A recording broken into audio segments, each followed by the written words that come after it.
bin Shalih Utsaimin yang menjelaskan buku ini, beliau sebelum memasuki pembahasan kitab Lum'atul I'tiqad, maka beliau memulai dengan muqaddimah, ya, pendahuluan tentang kaidah-kaidah penting di dalam memahami al-asma wa sifat.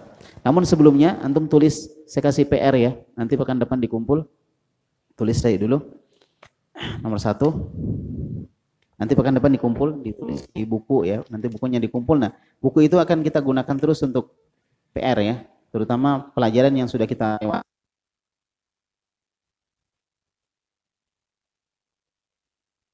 Akidah. Apa definisi akidah? Cari aja. Nanti disebut sumbernya. Kalau sumber misalnya ada website, sebut aja websitenya apa. Sudah ya? 1. Yang kedua, apa perbedaan akidah dengan tauhid? Apa perbedaan akidah dengan tauhid?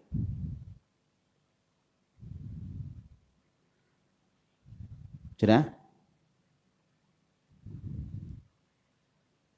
Ya, yang ketiga, siapa penulis kitab Lum'atul I'tiqad?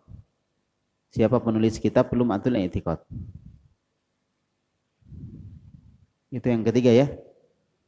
Ya, siapa penulis kitab Lum'atul I'tiqad? Dan yang terakhir adalah apa manfaat akidah? Apa manfaat belajar akidah?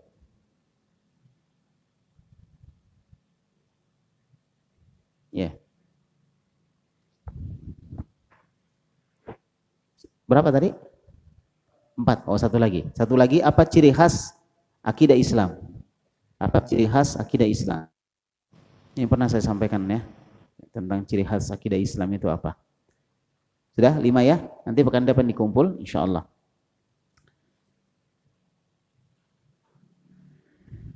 Ya.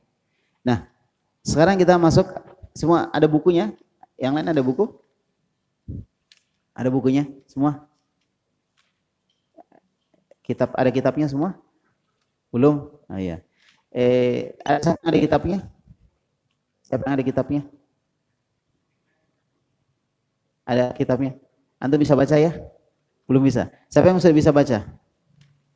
Belum ada? Ya mudah-mudahan. Antum, tafadhol. Sini maju-maju sedikit. Enggak ada mic. Ada mic-nya enggak? Ada mic ini mau dipakai di? Bisa. Oh iya. Antum di sini maju, enggak apa-apa. Antum di depan sini. Ya. Tafadhol. Dari Qawaidu Hammatun fil Asma'i was Sifat. Kaidah-kaidah penting dalam asma was sifat. Baik, tafadhol. Silakan. Yang lainnya perhatikan, catatan dirapikan baik-baik ya. Boleh coret-coret di sini, nanti di rumah dirapikan catatannya. Karena itu bekalnya antum untuk paham buku ini. Ya, mudah-mudahan bisa di luar kepala semua, insyaallah. Hilang ya sampai enggak ingat. Baik, tafadhol, silakan. Bismillahirrahmanirrahim. Qawaidu hamatun fil asma'i was sifat.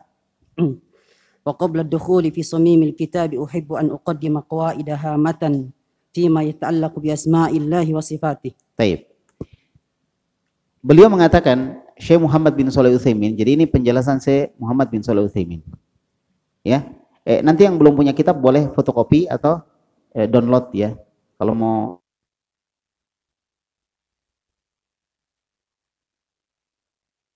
Tapi itu matanya ya, nanti syarahnya lagi di print.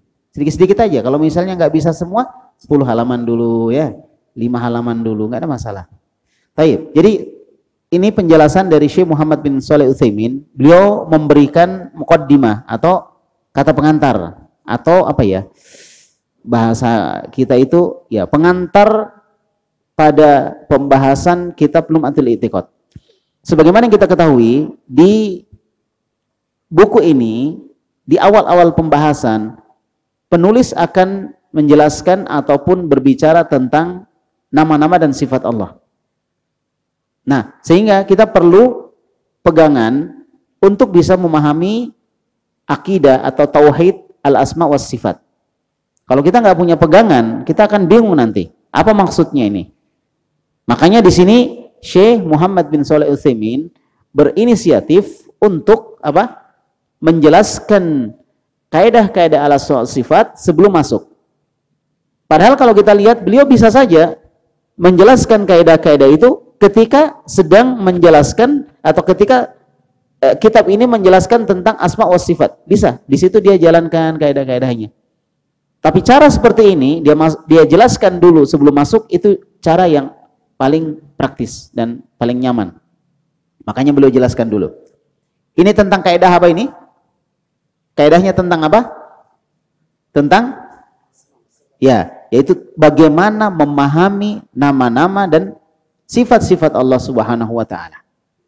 Beliau mengatakan, wa qabla ad-dukhuli fi shamimil kitabi uhibbu an uqaddima qawaida hammatan fi ma yata'allaqu bi asma'illahi wa sifatih.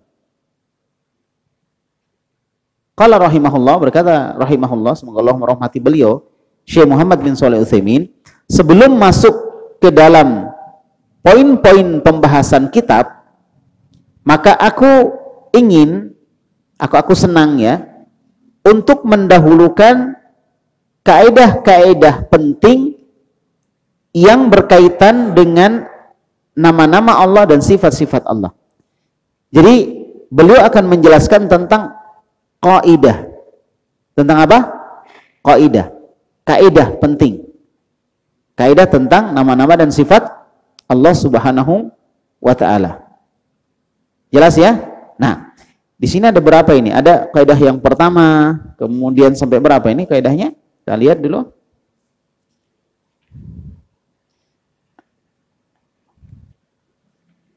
Lumayan ya, kaidahnya ada berapa ini? Ada berapa di situ? Nah, dari kaidah-kaidah pun nanti ada cabang-cabangnya ya. Ada cabang-cabangnya. Iya. Ini ada sekitar kaidah yang keempat. Ada 4 kaidah. Setiap kaidah atau di beberapa kaidah nanti ada cabang-cabangnya. Misalnya kaidah ketiga. Ya, poin 1, 2, 3, 4. Nah, gitu. Jadi beranak dia. Nah, tapi semuanya ada berapa kaidah? 4 kaidah. Baik. Sekarang kita mulai. Silakan. Kaidah pertama. Ingat ya, kaidah tentang asma dan sifat Allah. Silakan. Al-qaidatul ula fil wajib nahwa nususul kitab wa sunnati fi asma'illahi wa sifatih. Baik. Jadi al-qaidatul ula, kaidah yang pertama, fil wajib nahwa nususil kitab wa sunnati fil asma'illahi wa sifatih.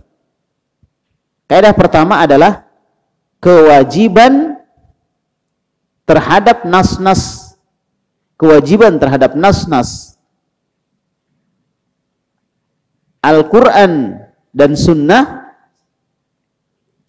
yang berbicara tentang nama-nama dan sifat Allah. Sudah ditulis? Ya, ada yang bisa menjelaskan apa maksudnya itu? Ayo, ada yang bisa menjelaskan apa maksudnya? Hah? Apa maksudnya ini? Ini kaidah yang pertama tentang apa ini? Apa maksudnya? Tentang apa? Kewajiban kita terhadap nas Al-Quran dan Sunnah yang menjelaskan tentang nama dan sifat Allah. Jadi maksudnya gini. Maksudnya kalau nanti kita mendapatkan di dalam Al-Quran tentang penjelasan nama-nama atau sifat Allah, atau kita mendapatkan di dalam hadis tentang nama-nama dan sifat Allah, maka bagaimana sikap kita terhadap nama-nama dan sifat Allah tersebut? Paham maksudnya? Sikap kita bagaimana?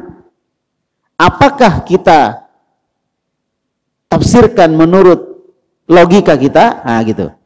Apakah kita memahaminya sesuai dengan teksnya, ataukah kita memahaminya secara batin, misalnya batiniyah, atau bagaimana? Itu namanya sikap. Kalau ada ayat Al-Quran, misalnya dalam Al-Quran disebutkan tentang tangan Allah, gimana sikap kita kalau Allah menjelaskan tentang itu? Atau di dalam hadis Nabi menjelaskan tentang Allah turun ke langit dunia, ya kan? Bagaimana sikap kita sebagai seorang Muslim terhadap hal tersebut? Gitu. Paham maksudnya? Apakah kita memaknai itu ya sesuai dengan keinginan kita, atau kita pahami secara teksnya, konteksnya. Nah, akan kita lihat jawabannya dari Syekh Muhammad bin Shalih Al-Utsaimin. Sekali lagi, kaidah yang pertama tentang apa? Ayo, kaidah pertama tentang apa? Tentang sikap, tentang sikap terhadap nas-nas Al-Quran dan Sunnah yang menjelaskan tentang nama-nama dan sifat. Tentang nama-nama dan sifat Allah. Sudah paham? Nah, ini penting. Ini penting. Dan ini yang membedakan antara ahlu sunnah dan yang menyimpang dari ahlu sunnah. Sikap mereka terhadap Al-Quran dan Sunnah yang berbicara tentang nama-nama dan sifat Allah. Baik. Bagaimana kewajiban kita? Kita dengarkan jawaban Syekh Muhammad bin Shalih Al-Utsaimin atau penjelasan beliau. Tafadhal. Lanjut. الواجب في نصوص الكتاب والسنة إبقاء دلالاتها على ظاهرها من غير تغيير لأن الله أنزل القرآن بلسان عربي مبين والنبي صلى الله عليه وسلم يتكلم باللسان العربي فوجب إبقاء دلالات كلام الله وكلام رسوله على ما هي عليه في ذلك اللسان ولأن تغييرها عن ظاهرها قول على الله بلا علم وهو حرام لقوله تعالى قل إنما حرم ربي الفواحش ما ظهر منها وما بطن والإثم والبغي بغير الحق وأن تشركوا بالله ما لم ينزل به سلطانا وأن تقولوا على الله ما لا تعلمون. Baik, yakfi. Sekarang kita dengar penjelasan Syekh Muhammad bin Shalih Al-Utsaimin. Tentang apa ini? Penjelasan beliau tentang sikap kita terhadap Al-Quran dan Sunnah yang berbicara tentang nama-nama dan sifat Allah. Sekali lagi ini penting, karena inilah yang membedakan antara akidah Ahlus Sunnah dengan akidah yang menyimpang dari Ahlus Sunnah. Anggaplah seperti akidah Mu'tazilah, akidah misalnya Maturidiyah dan seterusnya. Nah, beliau mengatakan al-wajibu fi nususil kitabi was sunnah. Kewajiban ya sikap kita terhadap Al-Quran dan Sunnah, nas-nas Al-Quran dan Sunnah yang menjelaskan tentang apa? Nama-nama dan sifat Allah adalah ibqa'u dalalatiha ala dhahiriha, membiarkan dalilnya sesuai dengan zahir maknanya. Paham ini? Membiarkan dalilnya sesuai dengan zahir maknanya. Paham nggak maksudnya? Jadi maksudnya gini, kalau di dalam Al-Quran menyebutkan tangan, maka yang kita pahami adalah tangan. Paham itu? Itu zahirnya tangan ya. Apa sih kalau orang bilang tangan, paham nggak? Ya itu, dipahami tangan. Kalau dalam Al-Quran menyebutkan betis misalnya, maka yang dipahami adalah, kalau menjelaskan bahwa itu penglihatan, maka yang dipahami adalah penglihatan. Kalau dalam Al-Quran menjelaskan tentang pendengaran Allah, maka yang dipahami bahwa Allah punya pendengaran. Sudah ya? Itu namanya membiarkan pendalilannya ya sesuai dengan zahir maknanya. Sudah ya? Nah, min ghairi taghyir, tanpa merubah. Jangan dirubah, taghyir. Seperti istawa diartikan atau dirubah menjadi istaula. Istawa dirubah menjadi apa? Istaula. Istawa artinya apa? Istawa di atas. Ya, tinggal di atas, itu istawa. Kemudian diganti dengan istaula yang maknanya menguasai. Nah, ini namanya merubah, nggak boleh. Kecuali ada apa? Kecuali ada apa? Dalil. Dalil dibatalkan dengan dalil. Kalau nggak ada dalil, nggak ada yang membatalkan dia. Ibaratnya kalau kita di sebuah komunitas ya, hasil rapat dibatalkan oleh hasil rapat, itu namanya seimbang. Jangan hasil rapat dibatalkan oleh sebagian orang saja, nggak seimbang. Nah, demikian pula ini, nas dibatalkan oleh nas, Kalau ada nas yang menunjukkan maknanya berubah dari zahirnya, maka kita maknai dia sesuai dengan yang disebutkan dalam nas tentang perubahannya tadi. Kalau tidak ada, maka kita biarkan dia di dalam apa? Di dalam makna zahirnya. Paham? Itu enaknya Ahlussunnah. Allah sebut dia punya tangan, ya kita ya imani Allah punya tangan. Cuma Ahlussunnah tidak memaknai ataupun memahami tangan Allah itu sama dengan makhluk. Jadi tanpa tagyid. Li'anna Allah anzalal Qur'ana bilisanin arabiyyin mubinin. Karena Allah menurunkan Al-Qur'an dengan bahasa Arab yang jelas. Sekarang saya tanya, di zaman Nabi, apakah semua murid-muridnya Rasulullah, para sahabat itu, semuanya orang-orang pintar? Orang pintar semua? Intinya mereka tahu baca tulis? Jawabannya tidak. Ada budak, ada orang badui. Jadi murid-muridnya Nabi banyak, ada orang badui, ada budak. Tapi ketika Nabi mengatakan yadullah fawqa aydihim, tangan Allah ada di atas tangan-tangan mereka, Nabi nggak menjelaskan tangan yang dimaksud di sini adalah apa? Kekuasaan. Allah menguasai. Paham sudah? Atau Allah berfirman, Ar-Rahman alal arsy istawa. Allah Ar-Rahman itu ada di atas arsy, berada di atas, tinggi di atasnya. Bisa nggak kira-kira ya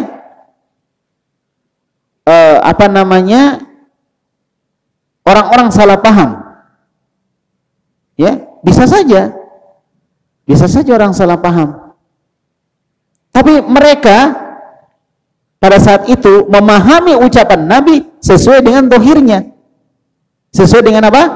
Zahirnya. Seandainya sabdanya Nabi tadi atau firmannya Allah Subhanahu wa taala berpaling dari zahirnya, maka Nabi pasti akan menjelaskannya.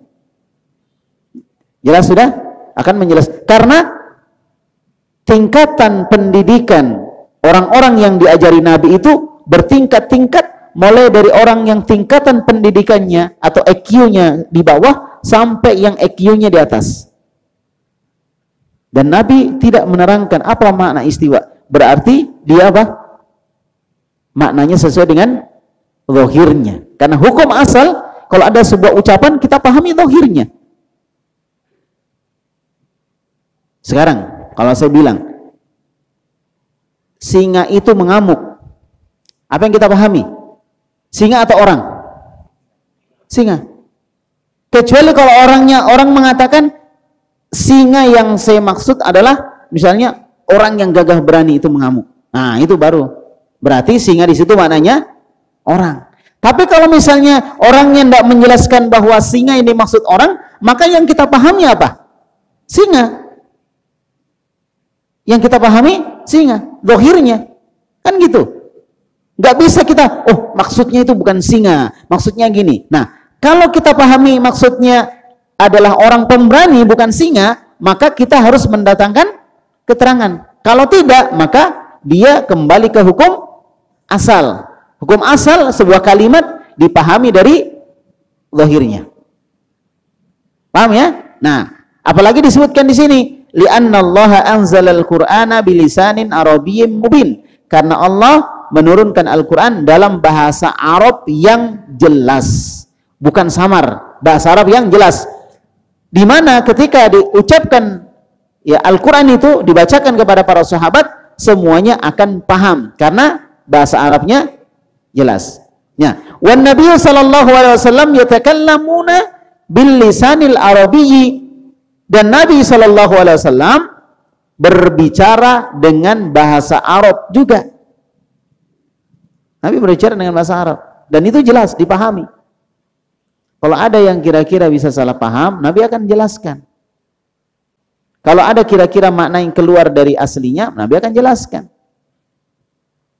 Ya, kalau ada sahabat yang mungkin masih bertanya-tanya, ya Rasul, ini maksudnya ini atau ini, Nabi akan jelaskan. Seperti misalnya, Nabi mengatakan tentang kondisi umat akhir zaman, di mana mereka banyak tetapi seperti buih. Kemudian Nabi menjelaskan apa penyakitnya, kenapa orang seperti buih, banyak tapi tidak punya kualitas. Apa masalahnya? Maka Nabi mengatakan masalahnya adalah hubbud dunya wa karahiyatil maut. Cinta dunia dan apa? Takut mati. Nah, misalnya seperti itu. Nah, sudah kita pahami seperti itu. Ya, kita pahami seperti itu. Baik. Ala kulli hal apa yang disampaikan oleh Nabi dari bahasa Arab yang dipahami juga oleh sahabat seperti itu, maka itu yang juga kita lakukan, memahami sebagaimana bahasa Arab. Apa sih makna secara bahasa Arabnya begitu? Tidak boleh dipalingkan ke makna lain. Contoh misalnya, Nabi mengatakan dalam hadis Yanzilu Rabbuna ila sama'id dunya. Rabb kita Allah turun ke langit dunia. Turun ke langit dunia. Ya, fi thuluthil akhir minal lail, di sepertiga malam terakhir. Di sepertiga malam terakhir. Apa yang antum bayangkan? Siapa yang turun? Allah turun ke langit dunia kata Nabi di sepertiga malam terakhir. Apa yang antum bayangkan? Siapa yang turun? Allah yang turun. Tetapi ada orang mengatakan, enggak, bukan Allah yang turun. Yang turun itu rahmatnya. Allah enggak turun. Ini namanya apa? Ini namanya mentakwil. Memalingkan makna. Dan ini enggak boleh. Kalau kita mau mengatakan yang turun adalah rahmatnya, maka kita harus punya apa? Dalil. Kalau enggak punya dalil, berarti kembali ke hukum asal. Siapa yang turun? Allah. Karena kalau misalnya Nabi mengatakan Rabb kita Allah turun ke langit dunia di sepertiga malam terakhir, pasti yang dibayangkan oleh seluruh sahabatnya adalah Allah yang turun, bukan rahmatnya. Kalau rahmatnya yang turun, maka Nabi pasti akan apa? Menjelaskannya. Kalau Nabi tidak jelaskan, berarti dia kembali ke hukum asal. Sebuah kalimat keluar dari lisan seseorang dipahami secara zahir saja. Sampai ada apa? Penjelasan. Sampai ada penjelasan. Jelas ya? Jadi Nabi berbicara dengan bahasa Arab. Maka fawajaba ibqa'u dalalatil kalamillah. Dalalati kalamillah wa kalami rasulihi ala ma hiya alaihi fi dzalikal lisan. Fi dzalikal lisani. Nah, jadi wajib untuk membiarkan dalil itu yang berasal dari firman Allah dan sabda Rasulullah ala ma hiya alaihi, atas apa yang ada yang ada padanya fi dzalikal lisan, pada bahasa tersebut. Jadi membiarkan maknanya seperti makna secara bahasa. Membiarkan maknanya seperti makna secara bahasa. Nah, kalau dikatakan misalnya yanzilu rabbuna, yanzilu rabbuna, yanzilu itu fi'il mudhari', ya, rabbuna itu sebagai fa'il. Sebagai fa'il, apa fa'il? Pelakunya. Rabbuna itu lafdzul jalalah sebagai fa'il. Ya, Rabb kita sebagai apa? Fa'il. Sebagai pelaku. Yanzilu rabbuna, Rabb kita turun. Siapa yang turun? Ya Rabb kita, itu yang kita pahami. Tidak boleh kita maknakan yang lain kalau tidak ada dalil. Nah gitu. Jadi akidah Ahlussunnah itu sangat sederhana. Ini kenapa kita harus bicara seperti ini? Karena banyak pemahaman-pemahaman yang keliru, yang menyimpang dari akidah Ahlussunnah wal Jamaah. Banyak pemahaman keliru yang menyimpang dari Ahlussunnah wal Jamaah. Sudah paham? Sehingga Ahlussunnah bicara begini, ini harusnya nggak usah dibicarakan. Selama tidak diganggu, tapi diganggu oleh pemahaman filsafat, terutama ketika buku-buku filsafat diterjemahkan ke dalam bahasa Indonesia, ke bahasa Indonesia, ke dalam bahasa Arab. Akhirnya orang-orang Arab, kaum muslimin belajar filsafat karena sudah berbahasa Arab, lalu kemudian pemahaman mereka bercampur dengan pemahaman Islam yang lurus. Harusnya sebenarnya kita nggak usah bicara ini, tapi akhirnya kita harus bicara. Makanya orang yang tidak paham tentang Islam kalau dia diam, sebenarnya membuat kita istirahat. Tapi karena mereka berbicara tentang masalah Islam yang itu keluar dari kaidah Islam, tidak paham tentang Islam, dia bicara tentang Islam, akhirnya kita nggak bisa istirahat. Kita harus bantah jadinya. Sebenarnya kan gitu, ya kan? Kita nggak perlu ribet lagi. Tapi ketika ada orang mengartikan, oh yang turun itu bukan Allah, yang turun rahmatnya Allah. Oh yang dimaksud di sini istiwa artinya menguasai, bukan maksudnya di atas. Nah kan, jadinya kita harus bantah gitu. Harusnya kita sudah paham kan? Nah karena apa? Ya secara umum manusia mereka memahami ucapan seseorang dari zahirnya, begitu. Hanya ya udah mau tidak mau. Makanya kita belajar tentang ini. Baik. Kemudian disebutkan wali anna taghiroha, karena merubahnya, merubah maknanya, merubah lafadznya. Ada yang merubah lafadz. Istawa diartikan istaula, itu lafadznya dirubah. Atau merubah makna. Istawa artinya apa? Di atas, tinggi di atas, tapi dirubah menjadi makna istaula, menguasai, berubah. Tangan yang kita pahami tangan, ya tangan, ya kan? Tangan dipakai, tangan itu dipakai memegang, namanya tangan. Kemudian diartikan kekuatan. Itu namanya merubah. Merubah apa itu? Merubah maknanya. Jadi karena merubahnya an dhahiriha, dari makna zahirnya, qaulun 'alallah bila ilmin, itu adalah ucapan ataupun perkataan tentang Allah tanpa ilmu. Karena tidak punya apa? Nggak punya dalil. Lu ente ngartikan tangan kekuasaan itu dari mana? Dalilnya mana itu? Ya enggak ada, pokoknya saya nggak mau kalau Allah punya tangan. Nah itu kan jadinya hawa nafsu. Tangan kok diartikan kekuatan itu loh. Ya? Nah, boleh nggak tangan diartikan kekuatan? Sekarang saya tanya, boleh nggak tangan diartikan kekuatan? Hah? Nggak boleh. Tangan untuk memukul kan ya? Gitu. Jadi tangan diartikan kekuatan boleh nggak? Boleh. Tetapi iya, kita harus punya dalil. Nggak bisa tiba-tiba diartikan semau kita. Nggak bisa. Ini agama bro. Nggak bisa kita tiba-tiba dipindahkan gitu. Oh ini tangan artinya kekuasaan. Nggak bisa. Harus ada dalil. Apalagi ini pembahasan tentang apa? Masalah gaib. Masalah tentang nama dan sifat Allah, maka tidak boleh memalingkan dari zahirnya kalau tidak punya dalil. Karena kita mengatakan itu tangan dengan dalil, maka untuk memindahkan ataupun mengganti maknanya dari tangan menjadi kekuatan, itu juga butuh dalil gitu. Sebenarnya akidah Ahlussunnah itu sangat sederhana sekali dan bisa dipahami oleh semua orang. Hatta budak sekalipun, hatta orang Badui sekalipun di zaman Nabi bisa paham. Kenapa sekarang jadi susah? Sampai ada fakultas jurusan akidah jadinya. Ya kan? Sampai ada seperti itu kan? Karena akhirnya harus dipelajari secara detail, secara apa ya?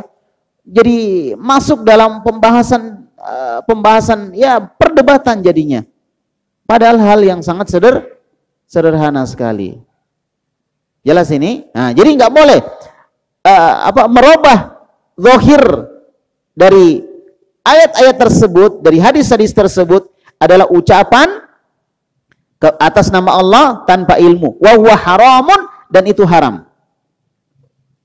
Nggak boleh mengucapkan atas nama Allah tanpa ilmu. Allah begini, Allah begini. Nggak bisa.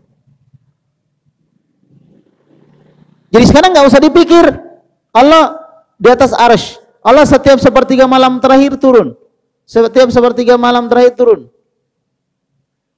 Ya, nanti gimana Allah? Jadi Allah turun terus atau di atas terus? Gak usah dipikir, itu bukan urusan kita. Allah itu nggak ditanya, yang ditanya itu kita. Jadi kewajiban kita cuma apa?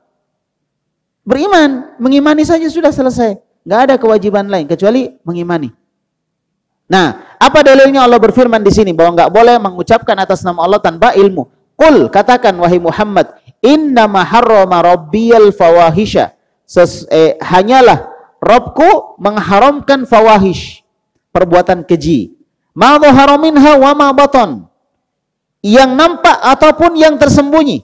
Nggak boleh, namanya perbuatan keji, nampak atau tersembunyi, diharamkan. Ini nggak apa-apa sembunyi-sembunyi ji ini, tetap nggak boleh. Namanya perbuatan keji, walaupun sembunyi-sembunyi tetap haram. Apalagi yang terang-terangan dilakukan. Nah, wal ithma, demikian pula melakukan dosa, itu juga haram. Ya, itu juga haram. Wal bagya, perbuatan melampaui batas. Ya, itu juga perbuatan yang diharamkan. Wal bagya bi ghairil haq, melampaui batas yang bukan haknya. Wa an tusyriku billah, dan kalian mensyirikatkan Allah malam yunazzil bihi sultana, dengan sesuatu yang kamu tidak punya kekuatan, tidak punya ilmu tentang itu. Ya, ini yang terakhir, wa an taqulu 'alallahi ma la ta'lamun. Termasuk perkara yang diharamkan adalah wa an taqulu, dan engkau mengatakan 'alallah, atas Allah, ma la ta'lamun, apa yang kalian tidak ketahui. Ini haram, enggak boleh. Ini disebutkan dalam surah Al-A'raf ayat 33. Nanti dicatat ya, surah Al-A'raf ayat 33. Diharamkan Allah, enggak boleh. Mengucapkan wa an taqulu 'alallah ma la ta'lamun, kalian mengucapkan atas nama Allah apa yang kalian tidak tahu. Jadi kalau enggak tahu ya diam, udah diam. Wallahu alam, saya enggak tahu. Ini salah satu hal yang merusak, dan ini Nabi sebutkan dalam hadis yang diriwayatkan oleh Imam Ibnu Majah dan yang lainnya. Nabi SAW bersabda, sayati 'alan nas sanawatun khadda'at.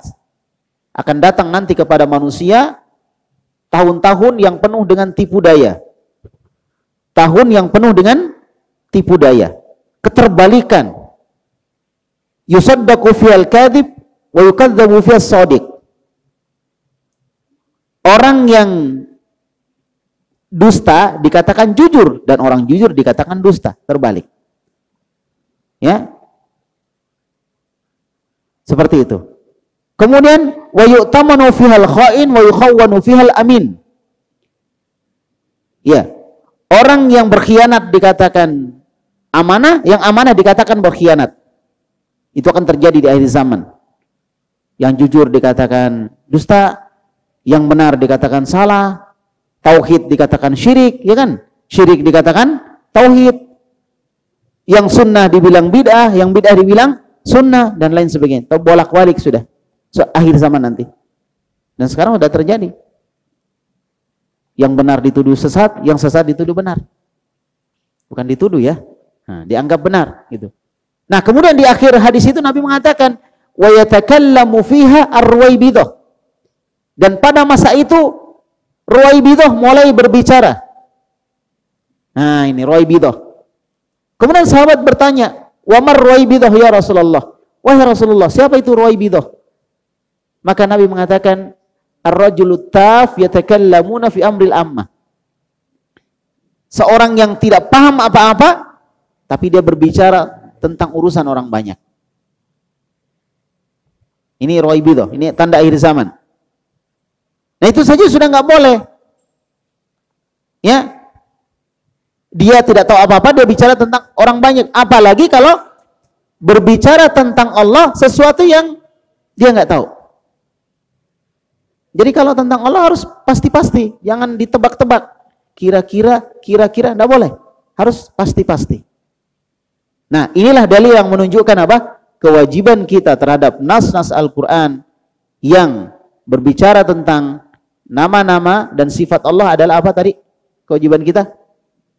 Apa kewajiban kita terhadap nas-nas Al-Quran dan Sunnah yang berbicara tentang nama dan sifat Allah? Membiarkan, sekali lagi membiarkan nas tersebut sesuai dengan makna zahirnya. Membiarkan ayat-ayat tersebut, hadis-hadis tersebut sesuai dengan makna zahirnya. Nah, misalu dzalik. Nah, kemudian Syekh kasih contoh. Contohnya, Qauluhu ta'ala, firman Allah Subhanahu wa ta'ala, bal yadahu mabsutatan yunfiku kaifa yasha. Bahkan kedua tangan Allah itu terbentang. Ini membantah orang Yahudi yang mengatakan tangan Allah itu maglula, terbelenggu. Maka dibantah. Bahkan kedua tangan Allah itu terbentang. Terbentang. Ya, yunfiku kaifa yasha. Ya Allah memberikan infak, memberikan rezeki infak semuanya kaifa yasha, sesuai dengan bagaimana maunya Allah. Sini sebutkan dua tangan. Apa yang kita pahami? Kedua tangan Allah terbentang. Apa yang kita pahami? Tangan atau makna lain? Tangan. Itu makna zahirnya memang tangan loh. Yadun itu apa sih kalau dilihat di kamus? Tangan. Bisa nggak maknanya kekuatan? Sekali lagi, bisa. Makna tangan bisa bermakna apa? Kekuatan boleh. Tetapi harus ada dalil. Kalau nggak ada ya sudah. Zahirnya memang tangan kok. Salahnya di mana? Yang salah malah yang sok tahu. Tidak punya dalil, kemudian kemudian dia maknai keluar dari makna zahirnya. Itu namanya sok tahu. Itu yang salah malah. Nah, tapi sekarang apa yang terjadi? Ketika kita mengatakan Allah punya tangan, nah, dengan ayat ini salah satunya atau ayat yang lainnya, maka dikatakan kita ini apa? Orang yang menyamakan Allah dengan makhluk. Orang yang menyamakan Allah dengan makhluk. Ini ibarat kita bilang begini, manusia punya kaki, meja punya kaki. Maka kita dibilang, oh kamu samakan manusia dengan meja. Padahal kan tidak. Cuma kita bilang apa? Meja punya kaki, manusia punya kaki. Benar nggak ini? Benar nggak? Benar. Apakah saya menyamakan manusia dengan meja? Tidak. Sama kalau kita katakan Allah punya tangan, manusia punya tangan. Apakah saya samakan Allah dengan manusia? Tidak. Karena hakikat tangan Allah dengan tangan makhluk itu beda. Makanya tidak disamakan. Sama itu kalau hakikatnya sama, hakikatnya beda.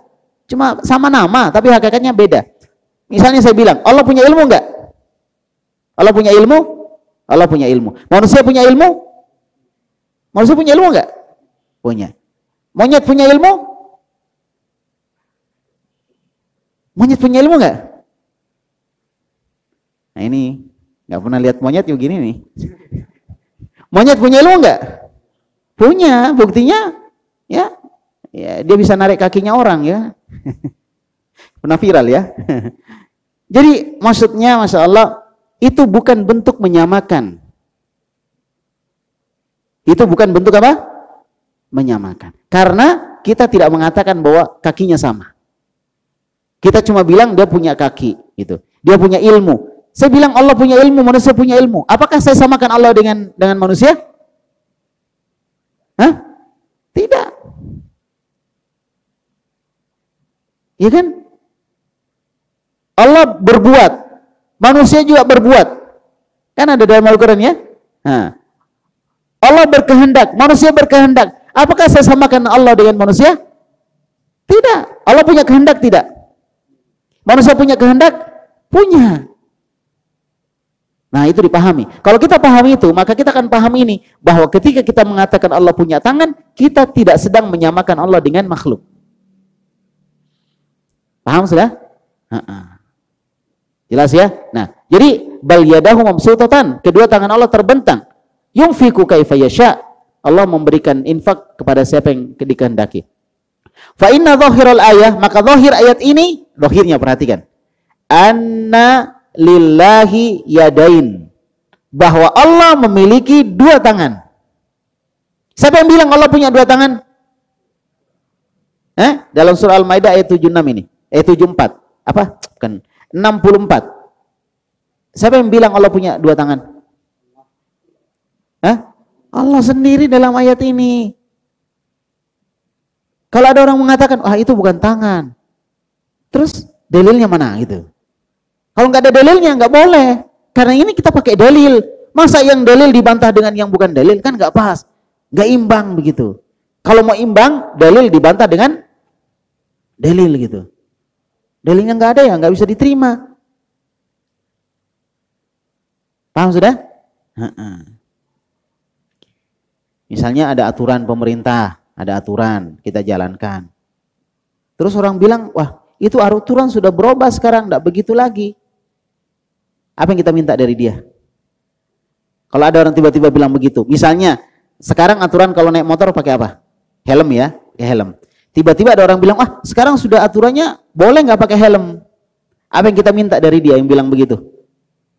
Bukti. Apa buktinya? Mana aturannya yang membatalkan aturan ini? Kan kayak gitu. Nah sama dengan ini, di sini disebutkan Allah punya dua tangan. Bahkan kedua tangan Allah terbentang gitu. Terus untuk mengatakan ini Allah nggak punya tangan, apa dalilnya? Nah gitu loh. Kalau nggak ada berarti kita kembali ke sini. Ya, fa inna dhahirul ayat anna lillahi yadain haqiqatain. Zahir ayat ini menunjukkan bahwa Allah memiliki dua tangan yang hakiki. Betul-betul tangan, bukan tangan-tanganan atau bukan tangan yang bermakna kekuatan atau bukan tangan yang lain. Tapi tangan hakiki, tangan yang sebenarnya. Ya, tangan yang sebenarnya. Apa kewajiban kita setelah itu? Fayajibu isbatu dzalika lahu. Fayajibu, maka wajib isbatu, menetapkan dzalika, hal tersebut lahu, bagi Allah. Menetapkan apa? Menetapkan bahwa Allah punya tangan. Karena dalilnya ada. Karena dalilnya ada. Nah, kemudian fa idza qala qail, kalau ada orang yang bilang al muradu biha al quwwah. Jangan dulu. Yang selalu begitu ya. Jangan dulu gitu. Ya. Makna tangan di situ kekuatan, bukan tangan betul, kekuatan. Nah, kalau ada orang bilang begitu, qulna lahu, maka kita katakan kepada orang itu, hadza sarfun lil kalami an dhahirihi. Yang kamu lakukan itu, mengatakan tangan adalah kekuatan, itu adalah memalingkan firman Allah Subhanahu wa taala dari makna zahirnya. Boleh atau enggak? Boleh atau tidak? Boleh kalau ada dalil gitu. Maka beliau mengatakan enggak boleh, fala yajuzul qaulu bihi, enggak boleh dipalingkan sampai ada dalil, dari keterangan. Kalau enggak ada enggak boleh. Li'annahu qaulun 'alallahi bila ilmin, karena itu adalah bentuk apa? Mengucapkan atas nama Allah tanpa ilmu. Mengucapkan atas nama Allah atas nama Allah tanpa ilmu. Ini kaidah yang pertama. Ini kaidah yang pertama. Jadi apa yang tertangkap dalam pikiran kita sebuah kata, maka itulah maknanya. Itu namanya makna apa? Makna zahir. Ketika diucapkan langsung kita tangkap maknanya begini gitu. Seperti tadi tangan. Apa yang kita bayangkan tangan? Ya tangan untuk memegang. Itulah tangan. Kaki untuk berjalan. Itu yang kita paham. Penglihatan untuk melihat, pendengaran untuk mendengar. Ya, untuk mendengar. Jadi kewajiban kita terhadap nas, asma dan sifat Allah Subhanahu wa taala adalah membiarkan dia sesuai dengan dohirnya. Sesuai dengan dohirnya dan sesuai dengan bahasa Arab. Sesuai dengan bahasa Arab. Kalau yadun bahasa Arab, bahasa Indonesianya apa?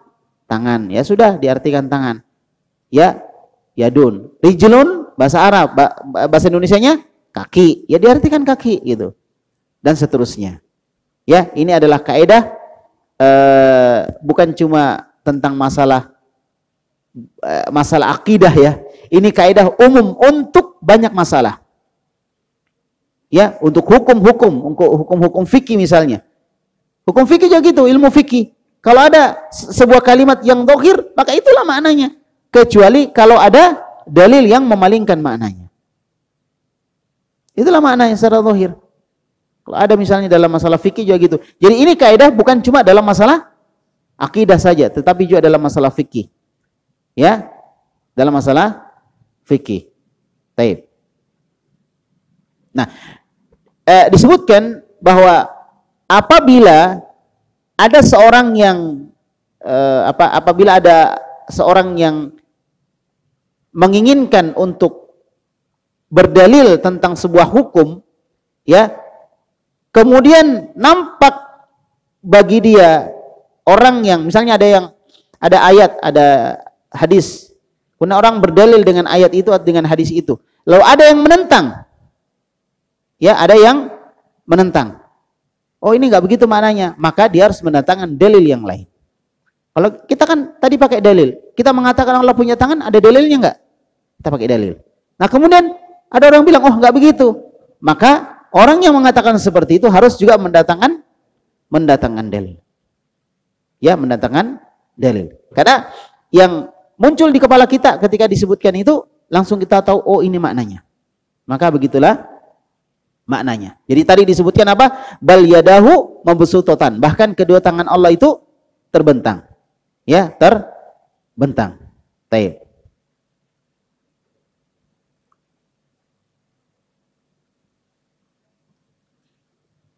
Sudah masuk Isya ya? Sudah masuk Isya? Udah. Setelah itu masuk ke kaidah kedua ya.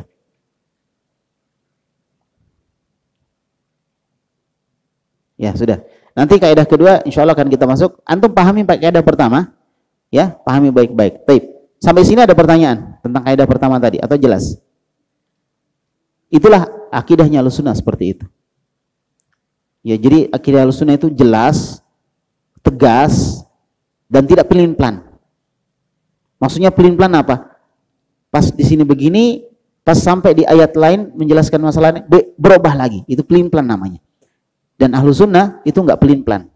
Apa yang dinyatakan di depan itu juga akan dinyatakan di belakang nanti. Tegas dia. Dan ini berlaku untuk semua masalah asma dan sifat. Bahwa apa yang dijelaskan dalam asma dan sifat, maka kita pahami sesuai dengan zahirnya. Sesuai dengan zahirnya. Walaupun sebuah makna zahir bisa saja dia bermakna batin atau selain zahir. Tetapi untuk mengatakan itu kita butuh dalil.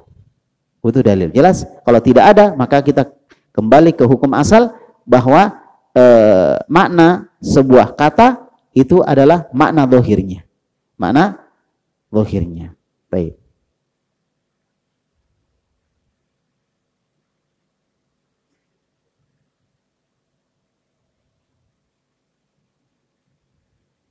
Ya, ini Masya Allah. Kadang lumayan. Taib. Ada yang pertanyaan sampai sini, Ikhwan? Sudah paham semua? Sudah dicatat baik-baik ya? Ada pertanyaan? Nggak ada ya? Taib. Kalau nggak ada, tadi yang saya kasih soal 5 dikerjakan. Yang belum tahu soalnya nanti bisa tanya sama temannya yang lain. Ada 5 soal yang saya berikan.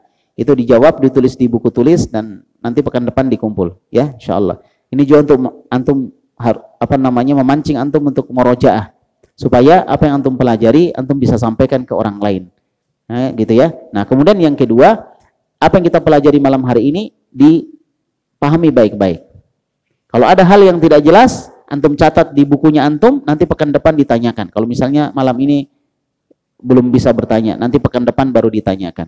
Jadi nanti pekan depan insya Allah kita akan robah. Sebelum mulai, saya minta antum untuk bertanya hal yang tidak jelas. Yang kedua saya bertanya. Setelah itu baru kita lanjut lagi pelajaran. Insya Allah ya, supaya kita kuasai ini buku. Nah, dan sangat diharapkan teman-teman semua itu ada kitabnya.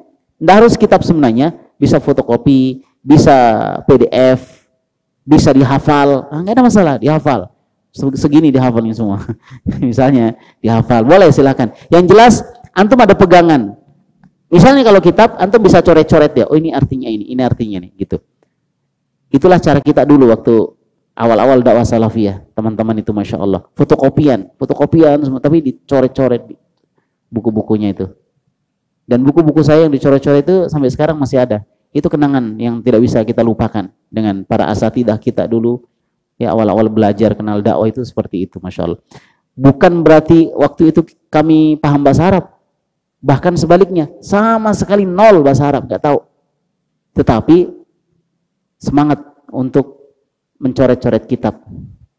Tapi dari situ kita kemudian bersemangat untuk belajar bahasa Arab. Mau tidak mau kan? Nah, dan teman-teman dulu, Masya Allah, rata-rata tidak tahu bahasa Arab, tapi hampir tiap bulan beli kitab. Akhirnya apa? Wah, saya mau baca ini kalau kita nggak bisa baca. Akhirnya belajar, akhirnya bisa bahasa Arab. Semoga antum juga seperti itu. Ya, itulah belajar. Kalau antum belajar seperti taklim biasa saja, sudah taklim sudah, biar 20 tahun. Ya begitu-begitu terus. Gagal rapang. Tidak ada harapan kalau misalnya kita cuma taklim saja. Jadi siapkan catatan apa. Jadi kalau misalnya kita di sebuah taklim, mungkin kita dianjurkan, ayo catatan gitu. Kalau saya enggak, ini juga. Dan pekan depan kalau saya sempat misalnya ada waktu, saya mungkin jalan untuk periksa catatan. Ya, antum catat aja. Jadi yang enggak sempat mencatat bisa dengan rekamannya kembali dicatat-catat. Kalau enggak dikasih begitu antum udah dipaksa, enggak bisa-bisa nanti. Ya, kadang orang untuk naik tangga memang harus dipaksa supaya dia bisa naik. Karena ada orang yang malas naik tangga, padahal dia bisa naik tangga. Jadi dipaksa, diangkat gitu supaya dia naik ke atas. Ya, karena ketika antum naik ke atas itu menunjukkan Allah angkat derajatnya antum. Barakallahu fikum. Tapi ya demikian, dirapikan aja catatannya, bukunya juga cari buku yang ya betul-betul antum bisa tulis rapi di situ. Ya, nah itulah untuk faedah. Enak kan untuk bikin status, untuk bikin di-upload misalnya ya, untuk dibuat postingan, kan lumayan daripada ribut-ribut. Ya, lebih baik kita ilmu yang kita sebarkan. Jangan ribut-ributnya, nggak usah, sebarkan ilmu. Ya, pelajaran tadi malam 1, 2, 3, pelajaran tadi malam kaidah gini-gini. Enak orang, jadi bukan cuma kita yang dapat faedah, orang lain juga dapat faedah. Oh ternyata gini. Nah itu satu. Yang kedua, orang lain tertarik. Oh taklimnya di mana ini gitu. Oh taklimnya di sini, orang lain tertarik. Akhirnya dia lebih semangat dari kita yang ngajak. Nah, akhirnya dia bisa ngajar. Kita dapat pahalanya. Padahal kita cuma cuma posting-posting biasa aja. Kita posting hasil pelajaran kita. Ya, seperti tadi hasil pelajaran kita udah banyak 1, 2, 3, 4. Ya satu hari diposting 1, besoknya lagi lain lagi, besoknya lagi lain lagi. Padahal dari pelajaran 1 kali. Nah kalau begitu yang kita lakukan, Masya Allah, maka berita-berita hoax, berita-berita yang kurang bagus, berita yang suka bertengkar, tempur satu dengan yang lain, itu akan hilang dengan sendirinya. Ya, yang online juga silakan catat baik-baik online. Nanti ada waktunya giveaway ya untuk yang online. Insya Allah ya, kita kasih hadiah, kita kasih pertanyaan, jawab, nah kasih hadiah. Ya, baik. Hadiahnya naik haji bagi yang mampu. Insya Allah nanti kita coba kasih supaya semangat semuanya. Baik. Barakallahu fikum semuanya, baik yang offline maupun online, dan selamat murojaah. Jangan putus asa dan terus meningkatkan ilmu ya. Barakallahu fikum. Demikian, subhanakallahumma bihamdik, asyhadu an la ilaha illa anta, astaghfiruka wa atubu ilaik. Wassallallahu ala nabiyina Muhammad wa ala alihi wa sahbihi wasallam, wa akhiru da'wana anil hamdulillahi rabbil alamin.